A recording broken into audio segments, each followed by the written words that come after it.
Hello and welcome to jobs Adda. दोस्तों, जैसा कि आप देख रहे हैं मेरी स्क्रीन के ऊपर यूनिट सेकंड लिखा हुआ है। तो हम सोशियोलॉजी का यूनिट सेकंड जो है वो इस लेक्चर के अंदर, इस वीडियो के अंदर जो है वो डिस्कस करने वाले हैं। तो यूनिट फर्स्ट जो है वो आप आशिक सर से जो है वो पढ़ रहे हैं। तो यूनिट सेकंड जो है वो मैं आपके साथ डिस्कस करूंगा।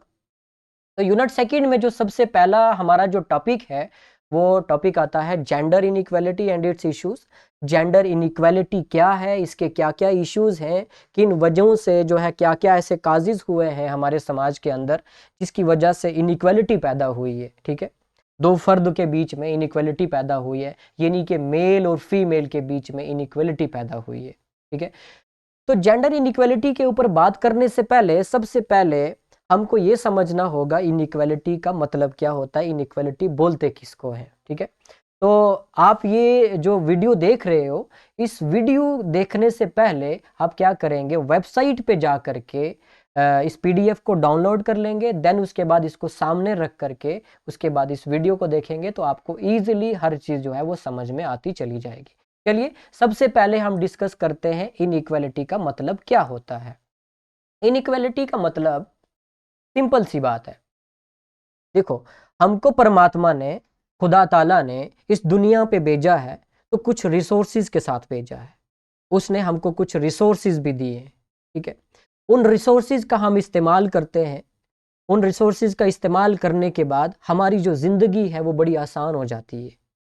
उन्हीं रिसोर्सेज का उन्हीं रिसोर्सेज का अनइक्वल बेसिस पे और अनजस्ट तरीके से नाइंसाफी के साथ डिस्ट्रीब्यूशन करना, इसको कहते हैं इनइक्वालिटी।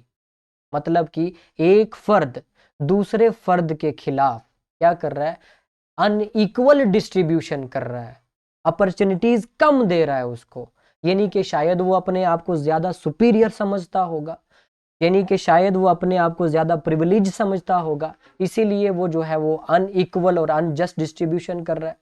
तो इसको कहते हैं इनइक्वालिटी। अब ये जेंडर इनइक्वालिटी क्या होता है, तो जेंडर इनइक्वालिटी के ऊपर डिस्कस करने से पहले हम ये दो टर्म को जो है वो समझ लेते हैं, जेंडर क्या होता है और सेक्स क्या होता है। जेंडर जो है वो एक सोशो कल्चरल टर्म है, मतलब एक सिविलाइजेशन से, एक ट्रेडिशन से आई हुई एक टर्म है, एक लफ्ज है, जिसमें इंसान क्या करता है, जिसमें इंसान बिहेवियर के बेसिस पे कुछ रूल्स बनाता है, कुछ रोल्स बनाता है, उसको डिफाइन करता है, फिर उसको फर्द को यानी कि इंसान को दूसरे इंसान को असाइन करता है। ठीक है, to male and female in a given society. एक समाज के अंदर वो कुछ rules, regulation, norms, values, tradition बनाता है।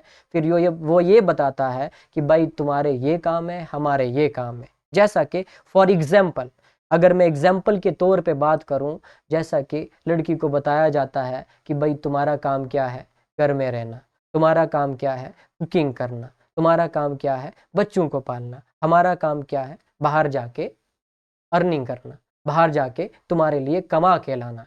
बाहर जाके कमा के लाएंगे तो इट मीन्स हम तुमको क्या कर रहे हैं, प्रोटेक्शन दे रहे हैं। ठीक है, तो जेंडर जो है ये क्या है, मेन टर्म है।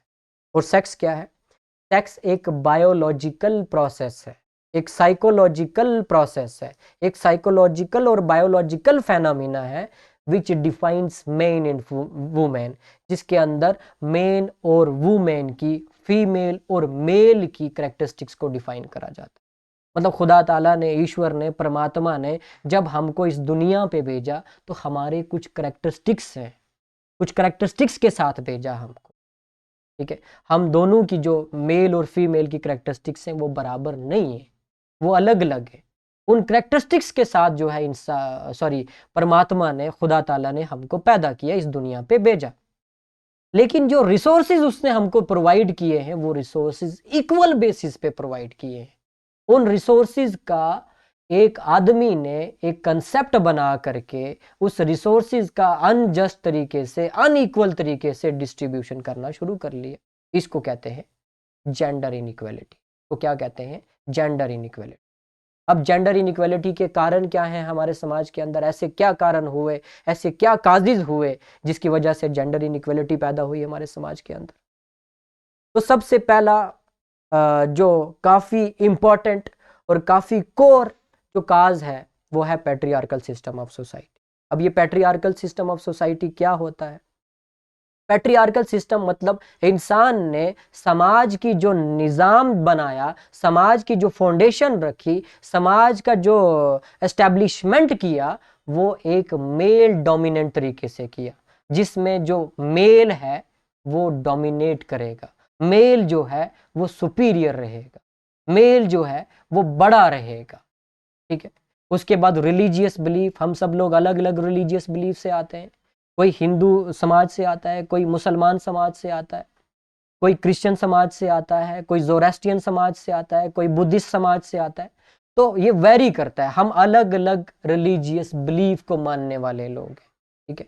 तो ये रिलीजियस बिलीफ भी जो है वो कभी कभी गलत तरीके से लोग उसको इंटरप्रेट करते हैं और उसको गलत तरीके से यूज करके एक पैट्रियार्कियल सिस्टम को, यानी कि मेल डोमिनेंट सिस्टम को जस्टिफाई कर रहे होते हैं, सही बता रहे होते हैं कि भाई ये हम खुद नहीं कर रहे हैं, ये रिलीजियस स्क्रिप्चर में लिखा हुआ है।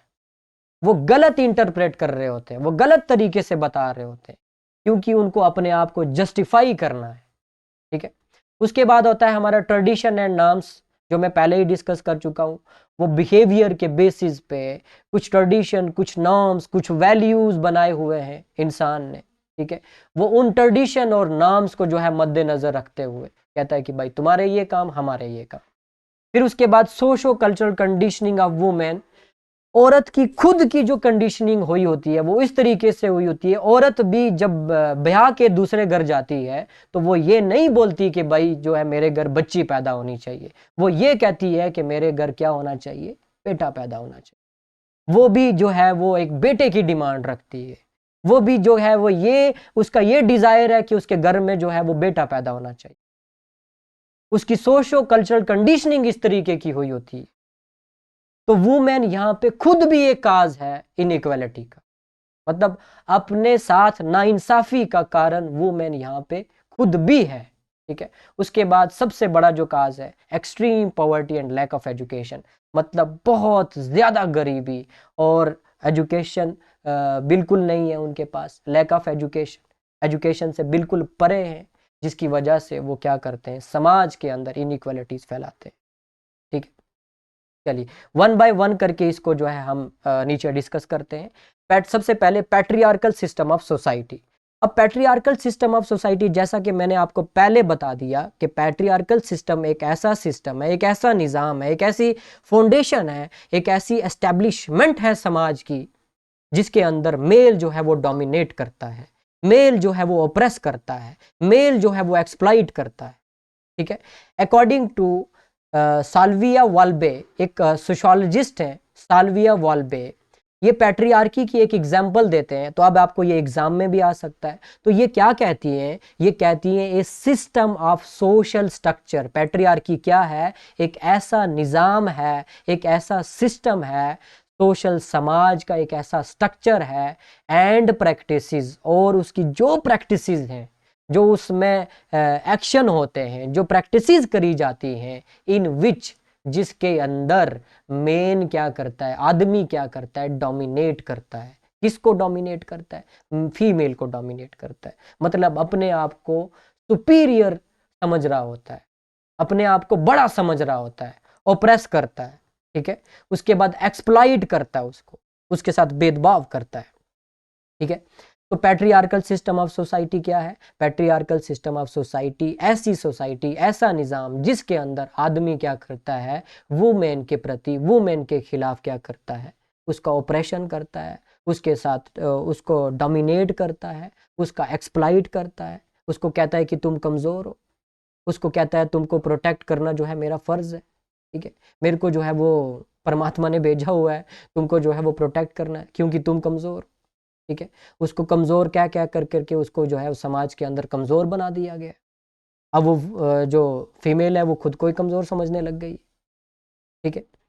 उसके ऊपर सबसे बड़ा एग्जाम्पल जो है वो मैं आपको दूं, हमारे समाज के अंदर जब भी दो आदमियों की लड़ाई होती है, तो जब दूसरा आदमी जो है वो जो है लड़ाई करना नहीं चाहता है, तो वो कहता है कि भाई मैं इंटरेस्टेड नहीं हूँ अभी तुम्हारे साथ इस वक्त लड़ाई करने में। तो उसको बोला जाता है भाई तुम चूड़ियाँ पहन लो। व्हाट डज इट मीन, इसका मतलब क्या है कि तुम चूड़ियां पहन लो, मतलब कि चूड़ियां पहन लेना इज द सिंबल ऑफ क्या है, वीकनेस। कि लड़की जो होती है समाज के अंदर वो कमजोर होती है, तो उसको बोला जाता है तुम चूड़ियां पहन। मतलब वो हमारे समाज ने एक वो स्टीरियोटाइप बना दी है कि जो लड़की होती है वो कमजोर होती है, शायद इसीलिए उसको बोला जाता है नहीं तुम तो बिल्कुल मर्द नहीं हो, तुम तो लड़ने के काबिल नहीं हो, तुम चूड़ियां पहन लो, ये लो चूड़ियां। इवन जो है हमारे समाज की जो लड़कियां हैं वो खुद भी ये जो है वो स्टीरियोटाइप्स जो है वो कैरी होती हैं। ठीक है, फिर उसके बाद कहते हैं ये पैट्रियार्कल सिस्टम जो है वो कैसे खत्म होगा, इससे हम इसका निजात कैसे पा सकते हैं। भाई तुमको खुद भी जो है काम करना होगा, तुमको खुद भी एफर्ट लगाने होंगे, तब जा करके समाज के अंदर से ये मेल डोमिनेट स्ट्रक्चर जो है, मेल डोमिनेट सिस्टम जो है वो खत्म हो सकता है। उसके बाद जो दूसरा बात है, दूसरा जो काज है वो रिलीजियस बिलीफ।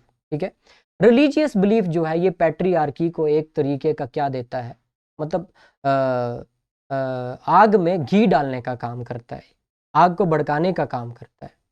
तो कुछ लोग क्या करते हैं, स्क्रिप्चर को गलत तरीके से इंटरप्रेट करके बता रहे होते हैं भाई कि देखो स्क्रिप्चर में लिखा हुआ है, सेक्रेड टेक्स्ट में लिखा हुआ है, पवित्र किताबों में लिखा हुआ है, ठीक है, जो वुमेन है वो क्या है, वो कमज़ोर है। ठीक है, वुमेन को प्रोटेक्ट करना जो है वो हमारा हक है। वुमेन जो है वो इक्वली बेसिस पे पैदा नहीं करी गई है। ठीक है, उसके कोई जो है इक्वल राइट्स नहीं। तो जैसा कि यहाँ पे एक एग्जाम्पल है मनुस्मृति का एग्जाम्पल, मनुस्मृति एक किताब है जो मनु ने लिखी है। तो उसमें मनु क्या कहते हैं, मनु फरमाते हैं कि women are suppose to be in the custody of their father when they are children. जब वो बच्ची है, लड़की जब बच्ची है तब वो किसकी कस्टडी के अंदर रहेगी, अपने फादर की कस्टडी के अंदर रहेगी। और जब उसका ब्याह हो जाएगा, जब उसकी शादी हो जाएगी, तब वो किसकी कस्टडी के अंदर रहेगी, अपने हस्बैंड की कस्टडी के अंदर रहेगी। और जब वो बूढ़ी हो जाएगी तो तब वो किसकी कस्टडी के अंदर रहेगी, अपने बेटे की कस्टडी के अंदर रहेगी। अरे इन केस अगर वो विडो हो जाती है तो वो किसकी कस्टडी के अंदर रहती है, अपने बेटे की कस्टडी के अंदर। मतलब यहाँ पे मनु ये भी फरमा रहे हैं कि किसी भी सरकमस्टेंसेस में उसको अलाउड नहीं किया जाता। ठीक है, किसी भी सरकमस्टेंसेस में वुमेन को इंडिपेंडेंटली, मतलब आज़ादी से जो है उसको रहने की इजाज़त नहीं है, वो किसी ना किसी कस्टडी के अंदर उसको रहना ही पड़ेगा। ठीक है, तो यहाँ से भी जो है इंटरप्रिटेशन अलग बनाया जा सकता है, यहाँ से सही इंटरप्रिटेशन भी बनाया जा सकता है, तो उस पे हम जो है वो चर्चा नहीं करेंगे। तो इस तरीके के जो आपके स्क्रिप्चर्स जो होते हैं उनको जो है आधार बना करके एक पैट्रियार्की को जो है वो जस्टिफाई करा जाता है एक निज़ाम के अंदर, एक सोसाइटी के अंदर। ठीक है, चलिए उसके बाद तीसरा बड़ा काज जो है वो ट्रेडिशन एंड नॉर्म्स। कुछ हमारे ट्रेडिशन वैल्यू सिस्टम इस तरीके से बनाए जाते हैं कि जो है लड़की को बताया जाता है कि भाई तुम्हारा ये काम है। इसमें जैसे देखते हैं the very structure of patriarchy ensure, जो पैट्रियार्कल सिस्टम है, जो निज़ाम बनाया जाता है, ये क्या इंश्योर करता है, ये किस बात की इंश्योरिटी देता है, ये इंश्योरिटी देता है कि जो फीमेल है, जो लड़की है वो क्या है, are confined only to 4 walls of the houses and males are used to go out of the houses to earn bread and butter. ये आदमी ही जाएगा बाहर से ब्रेड एंड बटर कमा के लाएगा, तुम्हारे लिए पैसा कमा के लाएगा, तुमको तो वॉल्स के अंडर ही रहना है, तुमको वो 4 दीवारी के अंडर ही रहना है, तुमको बाहर जाने की इजाज़त नहीं है। ठीक है, तो इस तरीके से नाम्स, इस तरीके के ट्रेडिशन जो है वो समाज ने बनाए हुए हैं। तो no space in decision making. अगर सोसाइटी में अगर घर का कोई बहुत बड़ा फैसला लेना होगा, उस फैसले में औरत को कोई भी स्पेस प्रोवाइड नहीं किया जाता, उसकी सुनी तक नहीं जाती। ठीक है, इस तरीके के हमारे नॉर्म्स ट्रेडिशन बनाए गए। अगर कोई भी बहुत बड़ा मसला हो जाएगा घर में, तो सबसे फाइनल फैसला जो है वो कौन लेगा, बाप लेगा। और यहाँ पे सबसे बड़ी एग्जाम्पल जो है वो मैं आपको दे दूं। आपने देखा होगा हमारे समाज के अंदर कि कभी कभी क्या होता है, फादर की डेथ हो जाती है। अगर जो है फादर की डेथ के बाद जो हाउस होल्ड जो आपकी जो डिसीजन मेकिंग पावर है वो किसके पास जाती है, ऑफ कोर्स आप उसकी बीवी के पास चली जानी चाहिए। लेकिन अगर वहाँ पे बेटा बड़ा है, अडल्ट है, तो माँ के पास पावर नहीं होती है, बेटे के पास पावर होती है। बेटा जो है वो घर के बड़े फैसले कर रहा होता है। अगर इन केस वहां पे जो है बड़ी सिस्टर है, चलो मान लेते हैं कि माँ जो है वो इलिटरेट है, माँ जो है वो पढ़ी लिखी नहीं है, वो फैसले नहीं कर सकती है। वहां पे बड़ी बहन है, वो फैसले कर सकती है, वो पढ़ी लिखी भी है, लेकिन उस केस में भी बेटे को प्रेफरेंस दी जाती है। बेटे को बोला जाता है कि भाई तुम ही हमारे कर्ता धर्ता, अब जो है तुम ही हमको प्रोटेक्ट करोगे, अब तुम ही हमारे लिए सब कुछ। मतलब कि फीमेल को कमजोर माना जाता है। इस तरीके से ट्रेडिशन नॉर्म्स जो है हमारी सोसाइटी में प्रिवेल कर रहे हैं, ठीक है, इसे कोई भी डिनाई नहीं कर सकता, ठीक है। तो इन नॉर्म्स एंड ट्रेडिशंस को हम कैसे दूर कर सकते हैं, एलिमिनेट कैसे कर सकते हैं? इन नॉर्म्स एंड ट्रेडिशन को हमको खुद जो है एलिमिनेट करना हो। हमारे कॉन्स्टिट्यूशन ने बड़े अच्छे अच्छे प्रोविजन बनाए हुए हैं, वो हम डिस्कस करेंगे इस चैप्टर के अंदर, इस लेक्चर के अंदर, ठीक है। चलिए ज़्यादा बात ना करते हुए आगे वाले काज पे बढ़ते हैं। Socio culture conditioning of women. अब सबसे बड़ा जो कारण है वो वुमेन खुद ही है। वुमेन अप इनइक्वालिटी का कारण जो है समाज के अंदर खुद ही है। उसकी जो कंडीशनिंग हुई होती है, वो शुरू से उसकी कंडीशनिंग जो है उस लेवल तक ले जाती है कि वो खुद भी मानने लगती है, वो खुद भी कहती है कि भाई मेल इज सुपीरियर, आदमी ही सुपीरियर है, ठीक है। ये बड़ी बदकिस्मती की बात है। This is an unfortunate part of our structural system of society. हमारा जो सोसाइटी का निज़ाम है, जो स्ट्रक्चरल सिस्टम है, उसका ये एक बड़ा अनफॉर्चुनेट सा पार्ट है, बड़ी बदकिस्मती की बात है ये कि औरत खुद ही जो है वो अपनी इनइक्वालिटी की जिम्मेदार है। दो continued socio cultural conditioning have accepted their subordinate, वो अपने आप को सबऑर्डिनेट मान रही होती है। वो कहती है कि भाई मैं मेन पोजीशन पे नहीं हूँ, मैं एक सबऑर्डिनेट पोजीशन पे हूँ, आदमी की मैं एक सबऑर्डिनेट हूँ, मैं मेन पोजीशन पे नहीं हूँ, मैं फैसले नहीं कर सकती। और इस पे बेस्ट एग्जांपल जो है मैंने आपको पहले दे दी है, ठीक है। वुमेन खुद ही चाहती है, जब उसकी शादी होती है, शादी होने के बाद वो ये नहीं कहती कि मेरे घर में बच्ची पैदा होनी चाहिए, वो कहती है मेरे घर में बेटा पैदा होना चाहिए। अगर इन केस अगर जो लड़की है वो अगर चाहती भी है कि उसके घर में बच्ची पैदा होनी चाहिए, तो देन उसके बाद सास खड़ी हो जाएगी, सास बोलेगी बेटा नहीं दिए, लड़ाई झगड़े, ठीक है, बेटे के नाम पे। उसके बाद अगर किसी को बेटा नहीं हो रहा होता है, ठीक है, तो वो आपको पता है कि वो क्या कर रहे होते हैं, फिर एक बेटी, फिर दूसरी बेटी, फिर तीसरी बेटी, फिर चौथी बेटी। भाई पहला बेटा हो गया, देन उसके बाद खत्म बात, फिर उसके बाद तो किसी को कुछ ज़रूरत ही नहीं है। भाई सिर्फ अगर बेटे ही पैदा करते रहोगे, तो बेटियां नहीं पैदा करोगे, तो ये बायोलॉजिकल सिस्टम कैसे चलेगा? ये तो निज़ाम ही रुक जाएगा, सोसाइटी ही रुक जाएगी। औरत जो है वो औरत जो है वो जननी है, उसके बिना निज़ाम चल ही नहीं सकता, पॉसिबल ही नहीं है, ये तो इम्पॉसिबल सी बात हो जाएगी, ठीक है। और काफ़ी सारी जगह जो है वो लड़कियां खुद जो है वो अबॉर्शन करा रही होती हैं, जो इलीगल माना जाता है। अगर उनको पता चल जाता है कि बच्ची है पेट के अंदर, तो वो अबॉर्ट करा देती हैं, ठीक है। यहाँ पे लड़की जो है वो खुद जिम्मेदार है, जबकि वो वहाँ पे रेसिस्ट कर सकती है, वो वहाँ पे कह सकती है कि भाई क्यों ऐसा क्यों कर रहे हो आप। वो निज़ाम इस तरीके का खुद बना रही होती है, क्योंकि उसकी जो सोशल कल्चरल कंडीशनिंग हुई होती है वो इस तरीके से हुई होती है। फिर उसके बाद सबसे बड़ा जो चैलेंज है, सबसे बड़ा जो काज है, वो है extreme poverty and lack of education. लड़कियों को जो है वो पढ़ाया नहीं जाता, उनको जो है उन पे जो है इन्वेस्टमेंट करना, जो है उन पे खर्चा करना जो है उसको बड़ा बुरा माना जाता है, ठीक है। Educating girl child is still seen as bad investment. क्यों? क्योंकि वो ब्याह के चली जाएगी, दूसरे घर चली जाएगी, तो हम उस पर खर्चा करने की क्या ज़रूरत है? वो जो खर्चा इस पे कर रहे हो वो बेटे पे करो, बेटा तुमको जो है वो पता नहीं क्या दे देगा, बेटा बड़ा होकर के तुम्हारा जो है वो सहारा बनेगा, बड़ी बड़ी बातें करी जाती हैं, ठीक है। और फाइनली काफ़ी सारी मैंने खुद भी ऑब्जर्व करा हुआ है सोसाइटी के अंदर, ठीक है। काफ़ी जगह पे जो है वो बेटे माँ बाप को छोड़ के चले जाते हैं, फिर बेटी ही जो है आकर के जो है माँ बाप की जो है वो खिदमत करती है, सेवा करती है, ठीक है। चलिए वो एक अलग सी बात है।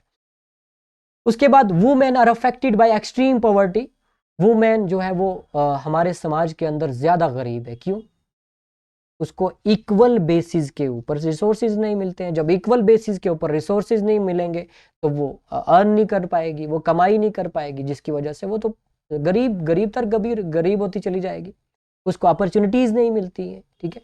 मैन जो है उसको एजुकेशन मिल रही है, उसको काम मिल रहा है, उसको प्रॉपर्टी मिल रही है, सब कुछ उसको मिल रहा है।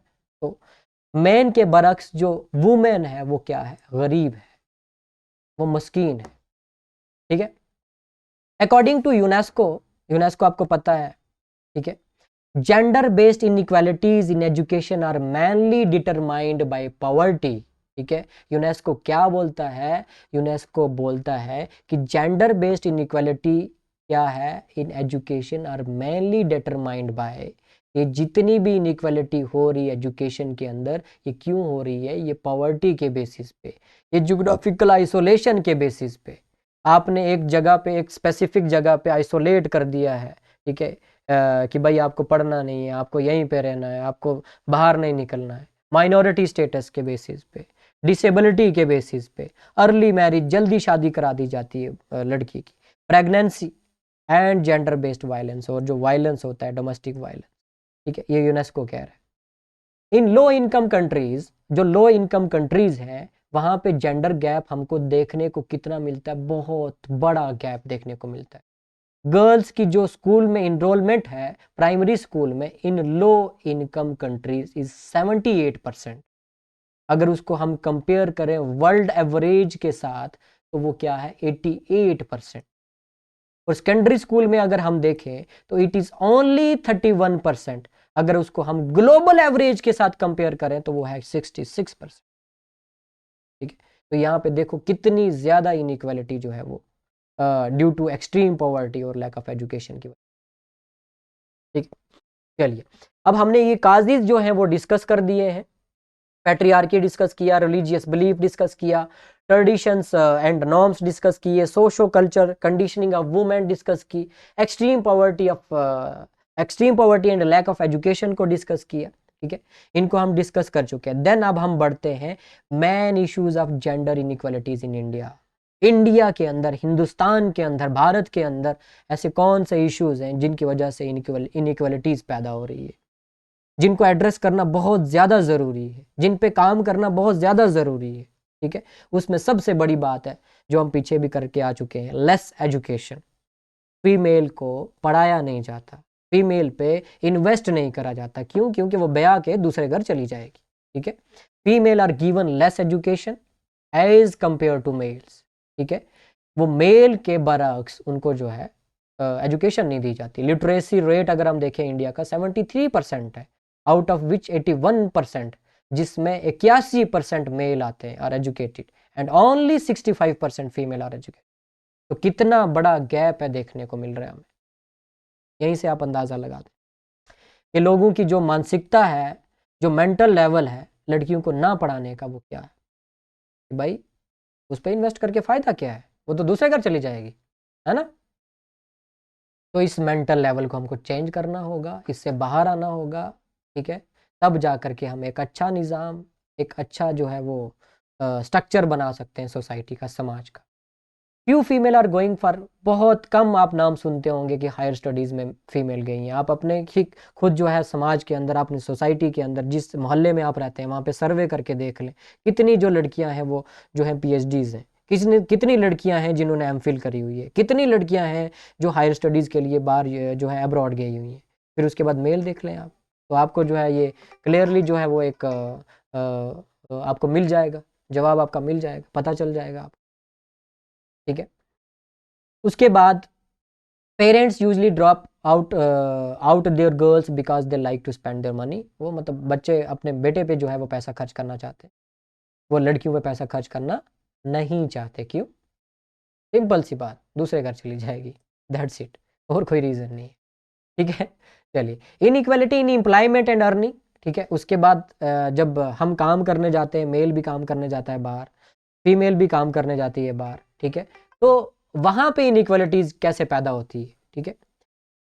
तो मेल को जो है वो हाईली पेड करा जाता है एज कंपेयर टू फीमेल, ठीक है। Highly paid women are very less in our society as compare to male. अगर हम मेल के बरक्स देखें, फीमेल हायर पेड बहुत कम हमको मिलती है, even if she does more work in office than males. अगर वो बहुत ज़्यादा काम भी करेंगी फिर भी उनको जो है इक्वल वेजेस नहीं मिलते, is given less wages than male, because wages मतलब जो हमको पर डे जो पैसा मिलता है, is given less wages than males because her work is not given much importance, ठीक है, उसके काम को कोई इंपॉर्टेंस नहीं दिया जाता, उसको इक्वल वेजेस नहीं दिए जाते।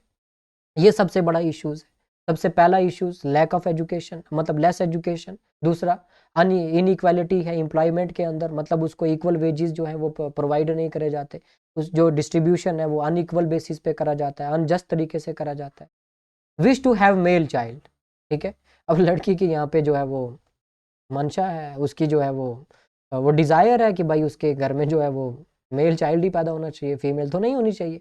इन most part of our country people like to have a male child, ठीक है, इसमें कोई दो राय की बात नहीं है। आप अपने समाज के अंदर देख लें, झांक के देखें, आपको पता चल जाएगा, आप अपने अंदर भी झांक करके देखें, ठीक है।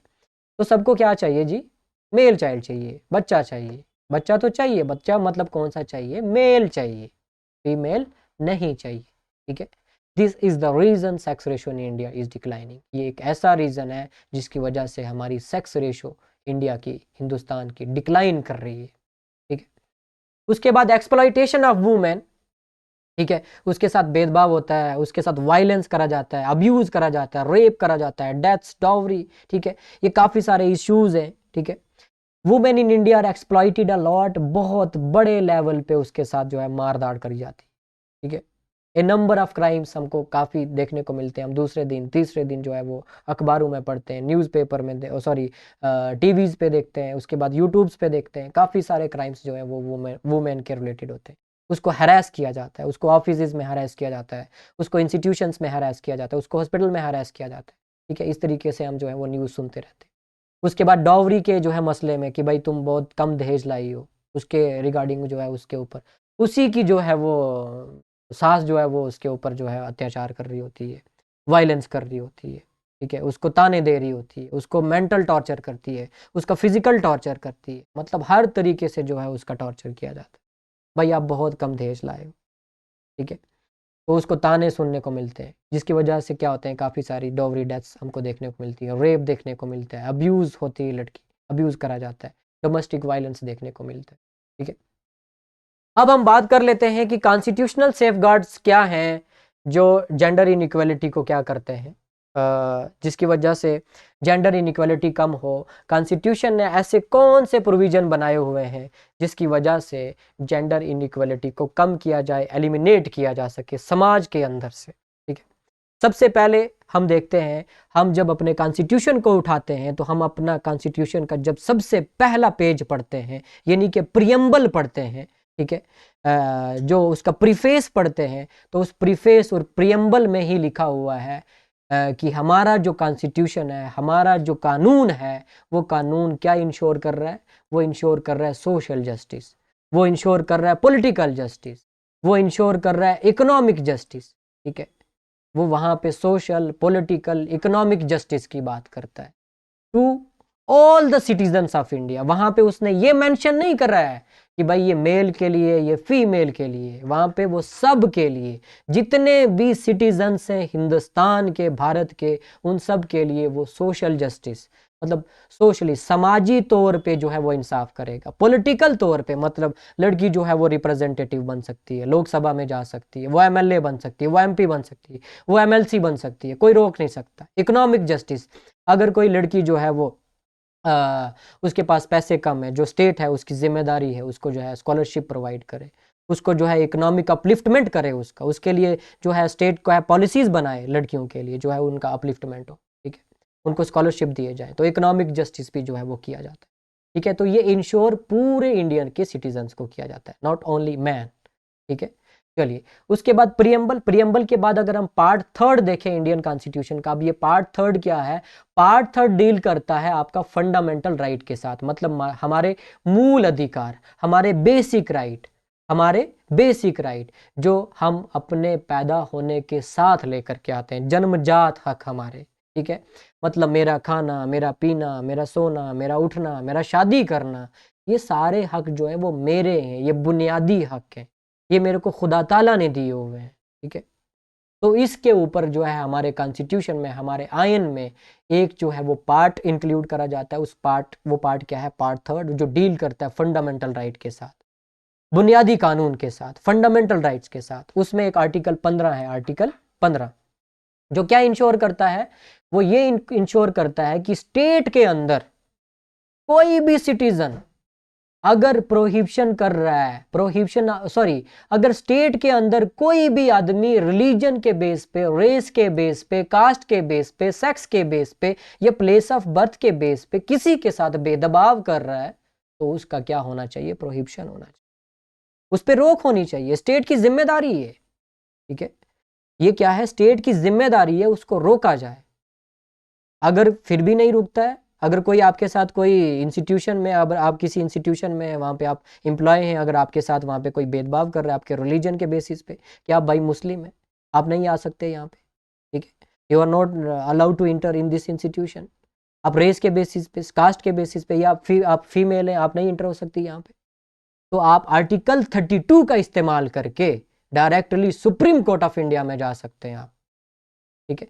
हमारे लीगल राइट के मसले में हम जो हैं वो एक पर्टिकुलर कोर्ट में जाते हैं, स्पेसिफिक कोर्ट में जाते हैं, हम लोअर कोर्ट में जाते हैं, फिर उसके बाद हम हायर, फिर हायर, फिर हायर में जाते हैं। लेकिन अगर हमारे फंडामेंटल राइट को, बुनियादी हक को, जन्मजात हक को अगर कोई वायलेट कर रहा होता है, ठीक है, तो उसके लिए हम आर्टिकल 32 का इस्तेमाल करके हम directly supreme court of India का दरवाज़ा खटखटा सकते हैं और पूछ सकते हैं कि भाई ये मेरे साथ नाइंसाफ़ी क्यों हो रही है, ये मेरे साथ डिस्क्रिमिनेशन क्यों हो रहा है, ठीक है। तो सबसे बड़ा जो है आर्टिकल 15 बुनियादी आपको हक देता है कि आप डिस्क्रिमिनेशन नहीं कर सकते, ठीक है।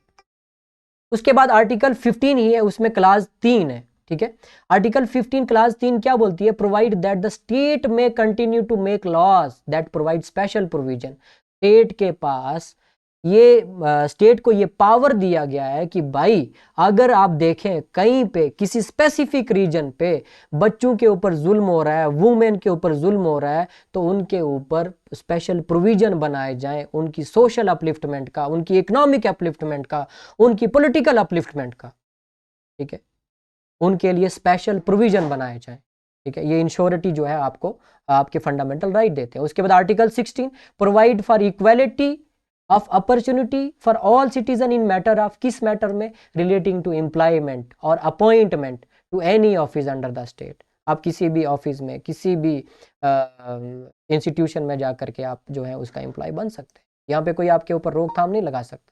ये इसकी इजाज़त आपको आपका आइन देता है, आर्टिकल 16 देता है। अगर कोई वायलेट कर रहा है देन आप डायरेक्टली कहाँ पे जा सकते हैं? सुप्रीम कोर्ट ऑफ इंडिया में, आर्टिकल 32 का इस्तेमाल करके। उसके बाद आर्टिकल 39 है, ये डीपीएसपी का है, directive principle of state policy. State कुछ पॉलिसीज बनाती है, ठीक है, उसके बाद आपको जो है आपके साथ इंसाफ करती है। तो आर्टिकल 39 जो है वो ये बोलता है कि स्टेट क्या करेगी, कुछ पॉलिसीज बनाएगी मैन एंड वुमेन, मतलब औरत के लिए भी मर्द के लिए भी इक्वली बेसिस पे, the right to an adequate means of livelihood, कि आपको जीने का जो है वो अधिकार है, ठीक है, आपको जीने का जो है वो अधिकार है। स्टेट आपके लिए, अगर आपके पास रिसोर्सेज नहीं है, अगर आपके पास खाने को पैसे नहीं है, तो ये स्टेट की जिम्मेदारी है वो कुछ पॉलिसीज बनाए, वो आपको जो है खाना प्रोवाइड करवाए, स्टेट पॉलिसीज बनाए, आपको शेल्टर प्रोवाइड करवाए, ठीक है, ये आपका हक है, ये आप हक मांग सकते हैं। वो अलग बात है कि यहाँ पे कुछ लोग जो हैं वो ये हक दे नहीं रहे होते हैं, लेकिन हमको पता भी तो नहीं है ना, ठीक है। आर्टिकल 39 डीपीएसपी का डायरेक्टिव प्रिंसिपल का उसका क्लास है equal pay for equal work. अगर मर्द काम करेगी या औरत काम करेगा किसी भी इंस्टीट्यूशन में, किसी भी जगह पे, वहाँ पे उसको इक्वल वेजेस मिलेंगे, इक्वल सैलरी मिलेगी, ठीक है। अगर वो सेम काम है उसके लिए इक्वल सैलरी, इक्वल वेजेस मिलेंगे। Article 39A directs the state to promote justice, इंसाफ करे, ठीक है। 39 ये भी डीपीएसपी का है, पॉलिसीज बना के क्या प्रमोट करे? इंसाफ प्रमोट करे, on the basis of equal opportunity and to promote free legal aid, ठीक है, आपको फ्री लीगल सर्विसेज दिए जाएं बाय सूटेबल लेजिस्लेशन, ठीक है, और स्कीम्स, या तो किसी लेजिस्लेशन के तहत, या तो कोई लेजिस्लेशन बनाया जाए, या कोई स्कीम जो है वो बनाई जाए, और any other way to ensure that opportunity for securing, ऐसी अपॉर्चुनिटी प्रोवाइड कराई जाए जो क्या करे? जस्टिस प्रोवाइड करे, इंसाफ करे आपके साथ। Are not denied to any citizen, मतलब उससे किसी भी सिटीजन्स को नकारा नहीं जा सकता, इनकार नहीं करा जा सकता बाय रीजन ऑफ इकोनॉमिक और अदर डिसेबिलिटीज़। किसी भी तरीके की अगर डिसेबिलिटीज़ है, इकोनॉमिक डिसेबिलिटीज़ है, तो उसको जो है वो मद्देनज़र रखा जाएगा। उसके बाद article 42 directs the state to make provision for securing justice human condition of work and for maternity relief. अब लड़की को काफ़ी ज़्यादा प्रॉब्लम होती है, उसको मैटरनिटी रिलीफ चाहिए होती है, तो स्टेट क्या करती है, कुछ पॉलिसीज़ बनाती है, कुछ प्रोविजन बनाती है जिससे वो जस्टिस प्रोवाइड करती है। इसमें कौन सा आता है, आर्टिकल 42, ठीक है। वो जस्टिस पर इंसाफ कर रही होती है। अनह्यूमन कंडीशन मतलब इंसान की कुछ ऐसी कंडीशन है भाई वो काम नहीं कर सकता, ठीक है, अगर उसको बच्चे की देखभाल करनी है तो उस मैटरनिटी लीव ले सकती है और जो है वो उसका हक है। Article 51A clause E enjoins upon every citizen to renounce practices derogatory to the dignity of women। Article 51 आपका क्या है, ये फंडामेंटल ड्यूटीज है, मतलब ये हर आदमी की ड्यूटी है कि वो किसी भी औरत के खिलाफ ऐसी प्रैक्टिस ना करे जिसकी वजह से उसकी डिग्निटी पे सवाल हो, उसकी इज्जत पे सवाल हो, उसके वकार के ऊपर सवाल हो, ऐसी कोई भी हरकत ना करे, ठीक है। ये स्टेट इंश्योर करती है, ये आपकी फंडामेंटल ड्यूटी है, ये आपकी रिस्पॉन्सिबिलिटी है, ठीक है। आप ऐसा कोई काम ना करें जिसकी वजह से एक औरत की डिग्निटी पे सवाल उठता हो, उसकी इज्जत पे, उसकी वकार के ऊपर सवाल उठता हो, ठीक है। रिजर्वेशन ऑफ सीट, फिर उसके बाद रिजर्वेशन ऑफ सीट जो है वो वुमेन के लिए जो है वो रिजर्व करी गई है पंचायत में, म्यूनसिपलिटीज़ में, ठीक है। आर्टिकल 243 देखते हैं आप, क्लास डी देखते हैं, ठीक है। Article 43D class 3 and article 243T class 3, ये क्या प्रोवाइड करती है, reservation of not less than 1/3 of total member. जितने भी मेंबर हैं उसमें 1/3 जो हिस्सा है वो किसका रहेगा, वुमेन का रहेगा, पंचायत में, म्यूनसिपलिटीज में, ठीक है। For women to be allotted by rotation to different constituencies, वो वेरी करता है अलग अलग कॉन्स्टिट्यूंसीज। फिर article 243D clause 4, 243T clause 4 provides that not less than 1/3 of the total member of officer of chairman in the panchayat municipalities at each level। अगर वहाँ पे officer लगाने हैं, चेयरपर्सन लगाने हैं पंचायत में, म्यूनसिपलिटीज़ में, तो वहाँ पे भी 1/3 रिजर्वेशन रहेगा, किसका, औरत का रहेगा। वहाँ पे आपको उनका अपॉइंटमेंट करना ही होगा, ठीक है, ये रिजर्वेशन। फिर उसके बाद कुछ लीगल प्रोविजन बनाए गए हैं, ठीक है। ये आपके कॉन्स्टिट्यूशनल प्रोविजन थे जो आपके कॉन्स्टिट्यूशन के अंदर दर्ज है, ये आपको जो है वो राइट देते हैं। अगर कोई इनका ब्रेक करता है तो आप directly supreme court of India में जा सकते हैं फंडामेंटल राइट के केस में, ठीक है। उसके बाद legal provision, the legal provision are broadly classified into 2 categories, crimes identified under special laws, ठीक है। कुछ स्पेशल लॉज बनाए गए हैं, उसके अंदर क्राइम को आइडेंटिफाई करा गया, अगर भाई आप ये क्राइम करेंगे तो आपको ये सजा हो सकती है, जिसकी वजह से आदमी डरता है और वो क्राइम नहीं करता। क्राइम्स आइडेंटिफाइड, दूसरा है crime identified under the Indian penal code, IPC के अंडर जो है क्राइम जो है वो कुछ आइडेंटिफाइड है, अगर आप ये करेंगे तो आपको ये सजा हो सकती है। सबसे पहले हम crime identified under special laws देख लेते हैं। द इक्वल रिम्यूनरेशन एक्ट 1976, ये एक्ट बनाया गया। इस एक्ट के अंदर क्या होता है, under this act the employer must give equal pay, जो आपको जहाँ पे आप काम कर रहे हो, जहाँ के आप एम्प्लॉय हो, उस एम्प्लॉयर को आपको इक्वल पे देनी पड़ेगी। और remuneration to man and women for the same work, ठीक है। अगर आप एक जैसा काम कर रहे हैं मेल फीमेल, उसके लिए इक्वल पे करना पड़ेगा। ऐसा नहीं कर सकता कि भाई फीमेल कमजोर है तो इसको जो है वो कम पैसे दिए जाए। No employer can while recruiting, training और transfer for the same work और for the work done can discriminate between man and women. किसी भी मसले में, किसी भी एम्प्लॉयर के रिक्रूटिंग का मसला हो, उसको लगाना हो, उसका ट्रेनिंग का मसला हो, उसका ट्रांसफर का मसला हो, ठीक है, सेम काम के लिए वो भेदभाव नहीं कर सकता मेल और फीमेल के अंदर। अगर वो कर रहा है तो उसको कानूनी सजा हो सकती है, ठीक है, इस एक्ट के तहत। उसके बाद the criminal law amendment act 2013 का बनाया गया। क्रिमिनल लॉ अमेंडमेंट एक्ट क्या कहता है 2013 का, ठीक है, ये कहता है, हाँ, क्रिमिनल लॉ, अब ये कहाँ चला गया यार, क्रिमिनल लॉ क्या कहता है, came into force on February 3, 2013 on the recommendation, एक कमेटी थी उसकी रिकमेंडेशन पे, वर्मा कमेटी रिपोर्ट की रिकमेंडेशन पे इस एक्ट को जो है वो अमेंड किया गया, इसको लाया गया। दिस एक्ट एडिड सम, इसमें कुछ नए ऑफेंसेस जो हैं, जो अपराध हैं, उनको जो है वो ऐड किया गया, जैसे कि एसिड अटैक होता है। कोई लड़की मान नहीं रही है, प्रपोज किया तो उसके बाद एसिड अटैक कर दिया, ड्यू टू वो आपके ईगोइज्म, ड्यू टू वो आपका जो है वो आप मान नहीं रहे, आप नहीं सह नहीं सकते कोई और जो है वो उसके साथ जो है वो शादी कर रहा है या वो किसी और को पसंद करती है, तो आप उसके ऊपर क्या कर रहे हैं, एसिड अटैक कर देते हैं, सेक्सुअल हैरेसमेंट कर रहे होते हैं, ठीक है, वॉयरिज्म कर रहे होते हैं, ठीक है, उसके बाद स्टैल्किंग कर रहे होते हैं, all of which have been incorporated in the Indian penal code.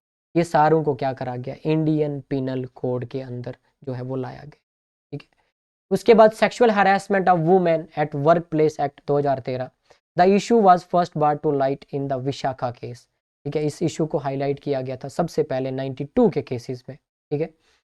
तो where sexual harassment of women at their place of work was talked about, the legislation for the same was passed. Harassing women at their place of work violate the women fundamental right. अगर आप किसी काम करने वाली जगह पे women को violet, उसको हैरेस कर रहे हो, तो इट मीन्स आप उसके फंडामेंटल राइट को वायलेट कर रहे हो, ठीक है। आर्टिकल 14, 15, 21 को वायलेट कर रहे हो, जो कॉन्स्टिट्यूशन उसको जो है वो हक देता है। तो वो डायरेक्टली कहाँ जा सकती है, सुप्रीम कोर्ट ऑफ इंडिया में, sexual harassment of women at work place, ठीक है। तो इसको भी लाया गया, इसके अंडर जो है वो अगर करेगा कोई तो उसको सजा मिलेगी, ठीक है। तो इसको आज के लेक्चर को जो है वो यहीं तक रखते हैं, देन इसका सेकंड पार्ट में जो है आगे के जो पॉइंट्स हैं उनको डिस्कस करने की कोशिश करते हैं। थैंक यू, ठीक है।